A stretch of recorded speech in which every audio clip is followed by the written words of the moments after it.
KL 같은 경우에는 이제 세타가 0이 되고 값이 0이 되고 이 확률 분포가 달라진다, 0이 아니다, 그런 경우에는 이 무한대까지 발산하는 특징이 있습니다. 이러한 경우에는 이제 학습에 굉장히 문제가 생겨서, 예를 들어 뭐 그레이디언트 익스플로딩 같은 문제가 생겨서 학습이 잘 안 되기 때문에 이 와서스테인 방법을 도입했고, 이 경우에는 어떠한 경우든 간에 이 세타 값이 되게 일정하게 나온다는 장점이 있습니다. 수학에 관한 내용은 여기까지로 하고, 이제 제안하는 방법에 대해 소개를 드리겠습니다. 먼저 연합학습에 대한 정의인데요. 뭐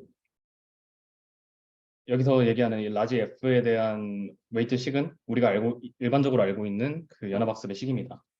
이 P가 이 각각의 클라이언트가 가지는 데이터 샘플에 대한 가중 평균을 의미합니다. 여기 PI가 이제 전체 샘플분의 특정 클라이언트가 가지는 샘플이고, PI의 합은 1이기 때문에 이 가중 평균은 같은 의미고요. 여기 스몰 f 함수에 있는 W가 웨이트를 구하는 식입니다. 그래서 이제 로스 값을 구할 때 샘플 x, y 그리고 w 웨이트가 들어가고, 또 이제 이 논문에서 사용하고 있는 가정이 데이터 헤테로지니티 그리고 모델 헤테로지니티입니다. 네, 이제 드디어 제안하는 방법의 이름을 Personalized Federated Optimization Framework with Metacritic이라고 명명을 했습니다. 조금 복잡할 수 있는데 끊어서 좀 이해를 해보면은, 먼저 Personalized 된 Federated 최적화 방법을 제안을 했다. 즉 각각의 클라이언트 태스크에 Personalized 돼 최대한 최적화될 수 있도록 그런 방법을 제안했다는 것이고, 이때 이 메타크리틱을 사용했다는 것입니다. 이 크리틱은 앞서 설명드린 그 두 확률 분포 간의 거리를 계산하는 그 매저고요. 그래서 이런 매저를 사용해서 그 앞선 이런 목적을 이뤘다고 보시면 될 것 같습니다. 그래서 이 모델이 실제로 어떻게 구성되어 있냐, 아까 설명드린 이 네모 박스가 하나의 클라이언트입니다. 그리고 이 클라이언트는 두 개의 인코더, 두 개의 네트워크가 존재합니다. 먼저 인코더부터 살펴보면은 여기 글로벌 피처 인코더가 있고 로컬 피처 인코더가 있습니다. 이 글로벌 피처 인코더가 쉐어드 네트워크입니다. 즉 서버와 이 통신을 통해서 파라미터를 취합하는, 어그리게이션하는 그 쉐어드 네트워크이고요. 로컬 피처 인코더는 그 서버와의 상호작용을 하지 않습니다. 이 데이터를 로컬에서만 학습하고 로컬에서 업데이트하는 이 프라이빗 네트워크입니다. 그리고 지금 화살표가 복잡하게 되어 있는데 쉽게 설명하면은 이 두 네트워크 모두 다 앞에 이 클래시파이어 네트워크 그리고 이 크리틱 네트워크, 이 두 네트워크에서 발생하는 로스에 의해서 최적화가 된다는 점입니다. 먼저 이 클래시파이어부터 살펴보겠습니다. 클래시파이어는 되게 기본적인 크로스 엔트로피 식을 사용합니다. 식 보시면은 이제 그 기본 크로스 엔트로피 식처럼 이 배치 데이터에 대해서 -y 그리고 로그 함수를 사용해서 크로스 엔트로피 식을 만들었고, 그 안에도 살펴보시면은 이 F 세타 로컬, 세타 글로벌 둘 다 인코더죠. 이 데이터를 인코더에 넣고 두 개를 콘케이티네이트 시킨 다음에 이 클래시파이어 네트워크를 통과시키고, 그 다음에 이 크로스 엔트로피를 여기 구해서 이런 로스를 구하게 됩니다. 그리고 왼쪽에 이제 크리틱 같은 경우에는 이 Y 데이터를 사용하지 않습니다. 이거는 두 확률 분포만 사용하기 때문에 이거를 개념적으로 좀 이해하시려면은 이 전체 데이터 셋에서 특정 데이터가 샘플돼서 배치 단위로 샘플돼서 들어왔을 때 각각의 글로벌 인코더와 로컬 인코더를 통과를 합니다. 그럼 이제 글로벌 인코더를 통과하는 그 확률 분포는 그 네트워크를 통과했을 때 나오는 그 값들이 일종의 확률 분포 스페이스 상에 존재하는 그런 값들이라고 할 수 있고, 또 이 로컬 인코더를 통과하는 그 값들도 일종의 이 네트워크에 해당하는 확률 분포 상의 스페이스를 구할 수 있다고 했을 때, 이 두 결과를 가지고 두 네트워크 간의 디스턴스를 구할 수가 있는 겁니다. 그래서 이제 식을 원래 이 두 확률 분포 간의 식을 정의를 하면은 이렇게 디스턴스 그리고 로컬 글로벌 확률 분포 이런 식으로 계산이 되는데, 이거를 방금 설명드린 것과 같이 디스턴스를 구하는 식으로 어프로시메이션을 하면은 아래처럼 이 로컬 인코더를 통과하고 이제 크리틱 네트워크를 통과한 값과 글로벌 네트워크를 통과하고 크리틱 네트워크를 통과한 값, 이 값들을 배치에 대한 평균을 비교해 주는 것으로 이 디스턴스를 구할 수가 있습니다. 그래서 이 모듈의 목적은 글로벌 피처와 로컬 피처를 구별해서 이 디스턴스를 최대화시키려는 게 목적입니다. 즉 로컬 피처는 그 어떤 프라이빗한 데이터의 특성을 학습해야 하고, 글로벌 피처는 그와 무관하게 어그노스틱하게 이제 제너럴한 특성을 학습해야 되기 때문에 두 분포 사이의 거리를 최대화시키려는 게 목적입니다. 그래서 이게 로스 값이기 때문에 이걸 최대화시켜야 하기 때문에 마이너스를 붙이고 여기 미니마이즈 시계에 들어가게 되고요. 여기서 이제 립시츠 컨스트레인트라는 개념이 들어가는데, 이거는 이제 웨이트 클리핑과 같은 역할을 합니다. 근데 웨이트 클리핑이 일반적으로 또 최적화가 어렵다는 문제가 있기 때문에 이런 컨스트레인트를 사용했고, 앞서 서스테인 디스턴스의 장점처럼 그레디언트 익스플로딩을 방지하는 페널티 텀으로 이해하시면 될 것 같습니다. 그래서 이 두 가지를 사용해서 이 크로스 엔트로피 로스, 크리틱 로스를 사용해서 전체 로스를 만들고, 이걸 로컬 업데이트를 할 때 사용하게 됩니다. 자, 아래 이제 어떤 파라미터들이 필요하냐 다시 한번 확인해 보면, 크로스 엔트로피에서는 X, Y 그리고 클래시파이어의 네트워크가 들어가고, 크리틱 로스에서는 X 그리고 각각의 인코더들 그리고 크리틱 네트워크, 여기서는 이제 Y 값을 필요로 하지 않습니다. 왜냐하면 이 X가 각각의 인코더와 네트워크를 통과했을 때 나오는 그 값들을 분포들의 사이기 때문에, 네, 이런 식으로 업데이트 로스를 구하게 됩니다.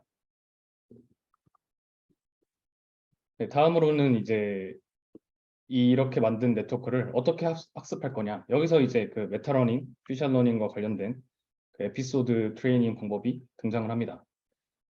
당연히 사용하는 이유는 원래와 같이 로버스트하고 제너럴라이제이션 커퍼빌리티를 좀 향상시키기 위해서 사용을 하였고요.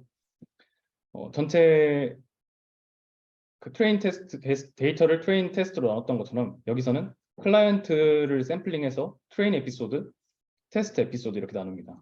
이게 무슨 소리냐? 전체 클라이언트가 100개 있다고 하면은 그중에 중복되지 않은 그 트레인 클라이언트와 밸리데이션 클라이언트를 샘플을 해서, 트레인 클라이언트는 그 클라이언트만 학습을 해서 전체 네트워크 최적화를 하고, 테스트 에피소드 때는 그 테스트 클라이언트만 추출을 해서 그 학습에 참여를 하게 됩니다. 그래서 이렇게 이 과정들이 클라이언트 네트워크 트레인 에피소드 업데이트 과정이고, 이 오른쪽의 과정이 테스트 클라이언트 에피소드 업데이트 과정입니다. 이 차이점이 그러면 뭐냐? 단순히 이렇게 샘플링만 하는 게 아니라 이 트레인 에피소드 과정에서는 글로벌 피처 인코더를 서버에서 어그리게이션하고, 테스트 에피소드 과정에서는 이 크리틱 네트워크를 그 서버에서 어그리게이션 하게 됩니다. 즉, 이 네트워크 구조를 봤을 때 글로벌하게 그 어그노스틱한 클라이언트 어그노스틱한 정보를 학습을 담당하는 부분이 이 글로벌 인코더와 크리틱인데, 이 두 개를 동시에 학습하지 않고 이 에피소드 트레이닝을 통해서 학습을 하겠다. 그래서 그냥 하는 것보다는 좀 더 제너럴라이즈 효과를 가져가겠다라는 의미입니다. 네, 그래서 이제 알고리즘으로도 좀 살펴볼 수 있는데, 앞서 다 설명을 했기 때문에 각각의 라운드에서 이 메타 트레이닝 페이지 이름이 계속 여러 단어를 사용해서 헷갈릴 수 있는데, 에피소드 트레인 에피소드 페이지라고 할 수 있죠. 여기서 이제 로컬 트레이닝을 하고 서버 어그리게이션을 한다. 근데 이제 트레이닝 단계에서는 여기 이 글로벌 인코더를 그 최적화하는 거를 그 어그리게이션하고 최적화하는 걸 목표로 하고 있고, 이제 테스트 페이지에서는 크리틱 네트워크 얘를 최적화하는 것을 목표로 하고 있습니다. 네, 그 다음으로 이제 이 제안하는 방법에 대한 실험인데요. 데이터로는 엠니스트, 사이파 10, 사이파 100 그리고 그 휴먼 액티브 리코그니션이라는 이렇게 네 가지 벤치마크 데이터셋 사용했고, 휴먼 액티브 리코그니션 데이터는 원래 논IID 데이터인데, 이 나머지 세 가지 데이터는 논IID 데이터가 아닙니다. 그래서 이 방법론적으로 논IID 데이터를 구성을 했는데, 이거는 이제 앞으로 연합학습 관련해서 실험을 할 때도 굉장히 중요하기 때문에 한번 참고를 해주시면 좋을 것 같고요. 그리고 태스크 구성, 클라이언트, 뭐 샘플 이렇게 구성이 되고, 그리고 중요한 점은 모델은 이제 동일하게 구성했습니다. 근데 여기서 논문에서는 분명히 모델 헤테로지니티를 가정한다고 했는데, 실험에서는 이제 동등한 비교를 위해 모델을 최대한 비슷하게 구성을 했거든요. 근데 이제 만약에 모델의 구성이 다르더라도 이게 로부스트하게 동작할 수 있는 게 여기서 그 서버와 어그리게이션 하는 네트워크 모듈들은 인코더와 크리틱이기 때문에 이 두 그 모듈들은 네트워크와 무관하게 이제 서버와 상호작용을 할 수 있습니다. 그래서 이제 모델 헤테로지니티도 문제가 없다라고 주장을 하고 있고요. 사용하는 비교군으로는 센트럴라이즈드 방식인 스탠드얼론과 그리고 제네릭은 이제 일반적인 페더레이티드 러닝 방법입니다. 페드AVG가 가장 대표적인 방법이고 페드프롭스가 있는데 설명을 다 달아놨는데 페드프롭스는 이제 글로벌 모델 파라미터로 로컬 모델 파라미터를 레귤러라이즈 한다. 즉 초기에 연합학습 연구 초기에 이제 진행되었던 방법이고요. 그리고 퍼스널라이즈드 방법은 이제 각각의 클라이언트가 최대한 태스크 스페시픽하게 학습할 수 있도록 노력을 한 연구들입니다. 그래서 앞에서부터 살펴보면 모차 이 방법은 클라이언트에서 멀티태스크 방식으로 학습하는 방법, 그리고 FedPer 이 방법은 글로벌 네트워크의 글로벌과 로컬 레이어를 구분하여 학습합니다. 근데 글로벌 레이어는 이제 서버로부터 오케스트레이션 된다고 되어 있는데 이게 서버에서 어떤 일종의 레귤러라이제이션을 클라이언트로 줘서 이제 오케스트레이션을 한다는 의미고요. 그 다음 이 LG Fed AVG 같은 경우에는 마찬가지로 구분하여 학습하는 시도를 했는데 글로벌 레이어만 서버로부터 어그리게이션을 하는 그런 분리된 방법입니다. 그리고 그 다음 방법은 클라이언트 모델을 파인 튜닝을 시도하였고 이 다음 방법은 모델의 베이스와 헤드 네트워크를 번갈아서 그 페이지를 만들어서 번갈아서 학습한 방법입니다. 그리고 마지막으로 페드 포모 이 방법은 그 클라이언트를 그 어그리게이션 할 때 relevant한 클라이언트들만 어그리게이션 하는 방법입니다. 이 방법들이 지금 제안하고 있는 각각 페드 MC의 모듈들을 그 나타내는 방법들이라고 할 수 있을 것 같고요. 그래서 다시 말하면 제안하는 페드 MC가 이 비교군들의 특징을 거의 모두 가지고 있다고 해도 무방할 것 같습니다. 그리고 이 두 가지 방법은 그 에피소드 트레이닝을 하지 않은 모듈과 에피소드 트레이닝이 들어간 제안하는 방법입니다. 그리고 퍼포먼스를 비교했을 때 이제 뭐 크게 확인할 건 없고 중요한 거는 이제 제안하는 페드 MC가 에피소드 트레이닝까지 가지 않더라도 이 인코더를 제안하는 방법과 크리틱을 사용한 것만으로도 이미 다른 알고리즘들에 비해서 굉장히 좋은 성능을 보여주고 있고요. 모든 데이터셋에 대해서도 성능이 좋고 그리고 제안하는 방법이 가장 좋은 성능을 보여주고 있습니다. 다음으로는 이제 헤테로지니티 효과인데 네, 여기 디리클레 분포를 사용했죠. 그리고 여기에 대한 설명은 따로 하지 않겠습니다. 이 X축이 이제 클래스 분포이고 Y축은 클라이언트의 수입니다. 그래서 이 30개 클라이언트에 대해서 각각의 클라이언트 가지는 데이터의 분포를 나타낸 거고 이 디리클레 분포의 알파 값이 작아질수록 좀 더 데이터가 헤테로지니어스해진다고 할 수 있습니다. 그래서 여기서 이제 이 EMD라는 지표를 사용했는데 이게 아까 왓서스테인 디스턴스처럼 헤테로지니티를 나타내는 지표라고 볼 수 있습니다. 그래서 명확하게 이 알파 값이 작아질수록 헤테로지니티가 증가하는 것도 이 연구에서는 검증을 해주었고요. 그래서 이 각각의 그 베이스 연구들에 관해서 비교를 했을 때 제안하는 방법이 가장 성능이 좋다라고 할 수 있을 것 같습니다. 특히 이제 재밌는 점은 이 스탠드얼론은 당연히 그 헤테로지니어스 해질수록 이제 단일 클라이언트와 그에 대한 이벨루에이션이기 때문에 성능이 올라갑니다. 하지만 이 페드 AVG나 페드 프롭스 같은 경우에는 확실히 헤테로지니어스 해질수록 성능이 더 떨어지는 모습을 보여주고 있고요. 다른 방법들은 이를 보완하기 위해 나온 방법이기 때문에 태스크 스페시픽하게 학습을 해서 점점 성능이 올라가는 것을 확인할 수 있습니다. 그리고 제안하는 방법이 역시 가장 효과가 좋았고요. 다음으로는 에피소딕 트레이닝에 대한 효과입니다. 그래서 앞서 성능에 대한 결과는 그 표로 확인을 할 수 있었고 실제로 이 클래스 분포에 대한 이미지를 추가했는데 제안하는 방법이 에피소드 트레이닝을 사용했을 때 클래스의 경계가 좀 더 잘 드러난다라고 얘기를 하고 있습니다. 이 분포는 그 글로벌 인코더의 임베딩을 나타내는 그림입니다. 그리고 로컬 업데이트의 효과도 증명을 했는데 이 인코더 구도 이렇게 사용함으로써 실제로 로컬 업데이트 효과도 가장 컨버전스가 좋았고요. 그리고 이제 각각의 데이터셋에 대해서 광범위하게 실험을 했을 때도 대체로 다른 알고리즘보다 뛰어난 컨버전스를 보였습니다.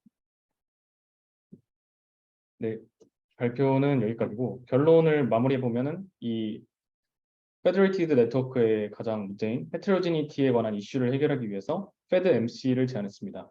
이 FedMC가 Personalized Federated Optimization Framework with Metacritic인데 인코더라는 구조를 사용했고 그리고 Shared Network, Private Network를 나와서 Shared Network만 어그리게이션하는 방법을 사용했습니다. 근데 이때 이제 메타크리틱이라고 각 프라이빗 네트워크와 쉐어드 네트워크가 좀 디스턴스가 생길 수 있도록 학습하는 방법을 사용을 했고 이때 이 글로벌 인코더와 메타크리틱 네트워크를 에피소딕 트레이닝 방법을 사용해서 트레인 테스트로 나눠서 학습하는 방법을 사용했습니다. 그래서 이렇게 여러 가지 방법을 통해서 결정적으로 이제 로부스트하고 이 도메인 인베리언트한 날리지를 학습할 수 있도록 이렇게 실험을 통해서 보였습니다.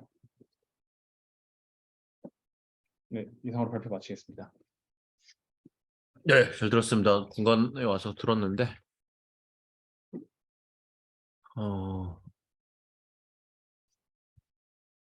네, 그 11페이지 보면요. 이 데이터가 글로벌 피처 인코더와 로컬 피처 인코더로 나눠서 들어가는데, 네, 이게 어떻게 나뉘어져요?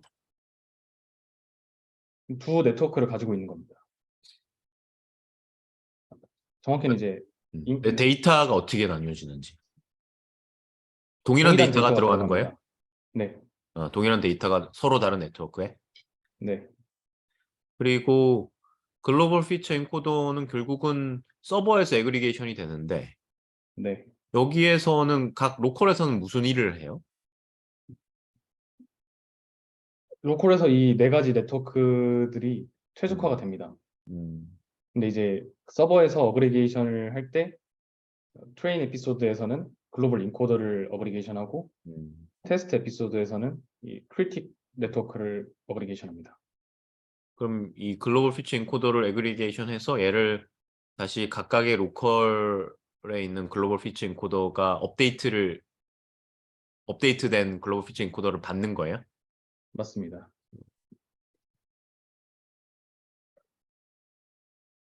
네.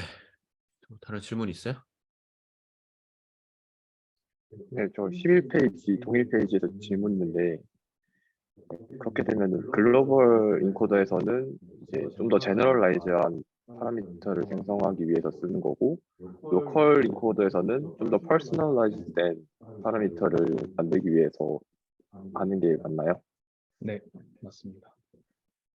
근데 그렇게 되면은 이제 글로벌 피처 인코더의 아웃풋이 크리틱으로 들어가고, 이제 그 클래시파이어 CIF 여기로 들어가는데, 그러면 퍼스널라이즈를 보여주기 위해서 넣는 건데 글로벌이 들어가게 되면은 퍼스널라이즈도 좀 약간 제너럴해지지 않나요?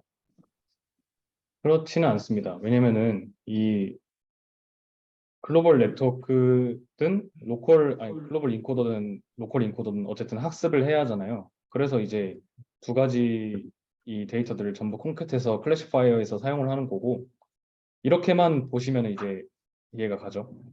그 두 가지 인코더를 사용했고 그 한 가지 인코더만 어그리게이션 하겠다. 이렇게 분리해서 보시면 되고 그 와중에 이제 글로벌 인코더와 로컬 인코더를 뚜렷하게 차이를 주기 위해서 크리틱이라는 이 개념을 추가했다고 보시면 됩니다. 네, 알겠습니다.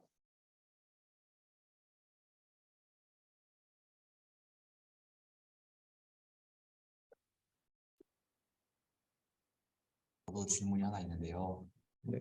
그 10페이지에서 그 크리틱을 학습할 때 이제 글로벌 피처와 로컬 피처의 거리를 크게 해서 구분되게 학습을 한다고 했는데 네. 왜 글로벌 피처랑 로컬 피처랑 거리가 멀어야 되나요? 비슷할 수도 있는 거 아닌가요? 사실 비슷하면은 이 도입한 의미가 없습니다. 왜냐면은 애초에 이 쉐어드 네트워크의 목적 자체가 태스크 아고노스틱한 그런 특성들을 학습하려는 게 목적입니다. 그래서 이 결과로 봤을 때 로컬 인코더 같은 경우에는 지금 현재 클라이언트 가지고 있는 태스크에 최적화된 학습을 진행하는 거고, 이 글로벌 인코더는 그것과 무관하게 어떤 태스크가 들어와도 잘 적응할 수 있는 그런 학습을 해야 됩니다. 그래서 이 두 네트워크 간의 디스턴스를 의도적으로 벌려주는 겁니다. 하지만 이제 최적화는 같은 클래시파이어가 의해 되기 때문에, 그렇다고 이제 이 글로벌 인코더가 완전히 다르게 학습되진 않겠죠. 그러니까 같은 목적을 위해 학습되는데 이 프라이빗한 네트워크와 디스턴스, 그러니까 같은 특정 범위 내에서 디스턴스를 최대한 벌려주는 겁니다. 그렇게 했을 때 이 글로벌 인코더가 최대한 그 태스크 어그노스틱하게 학습될 수 있다라는 개념입니다. 감사합니다.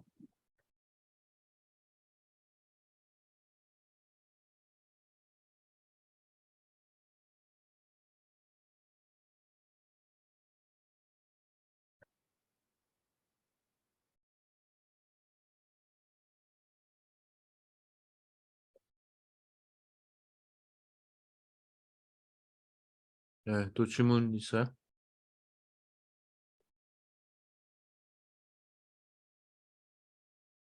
네, 수고했습니다.